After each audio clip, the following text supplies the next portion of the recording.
And well, the Brexit crisis has also brought United Kingdom back to square one. Now Britishers are feeling that only a second referendum of or a reversal of the Brexit could salvage them from the continuing uncertainty that Britain is facing.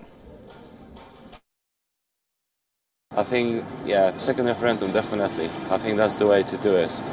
People should decide. In 2016, we didn't know about all those problems. And now we are aware of this, so we should make another final decision as to stay or leave. I don't think a general election would be a very good idea for us at the moment, but I also don't think that we can continue as we currently are with no real alternatives. And so probably the best thing to do is throw everything away and start again. To say, I hope that Theresa May carries on in her position. I think she's the person to sort it out.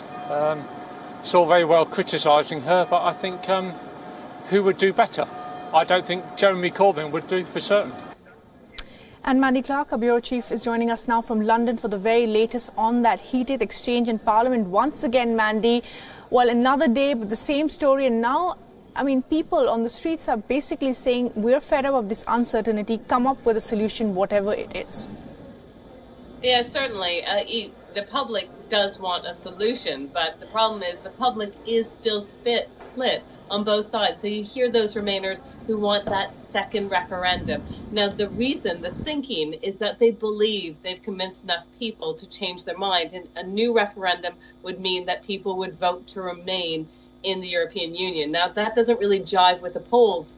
The latest polls show that if you could vote again, people would probably vote the same way. So that might not be the solution that the Remainers are hoping for. And the Brexiteers, on the other hand, don't care if there is a no-deal situation. That's the one where it's going to really damage Britain's economy if they can't find a deal before that deadline. They just want to leave the European Union. So both want a certainty, but they just want very different outcomes. Right. And in fact, Mandy, today in Parliament, Jeremy Corbyn said that any other leader in Theresa May's position would have stepped down. So far, the fact that her own party members have also backed, what happened yesterday, the motion moved by the Labour Party, the fact is that she doesn't have support of her own conservative lawmakers is reason enough for her to step down and let somebody else make the decisions now.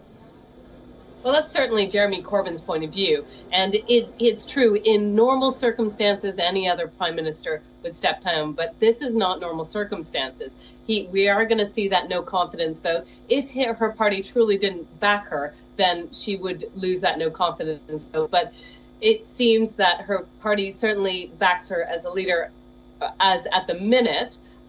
To get Brexit through, but they didn't back her deal, and that's why they voted her down. When it comes to this no confidence vote, which is happening later today, Labour is certainly going to vote no confidence, but the Conservative Party, by and large, are going to back her, and so will the DUP. So in all likelihood, she will win that vote. There won't likely be any more fresh elections.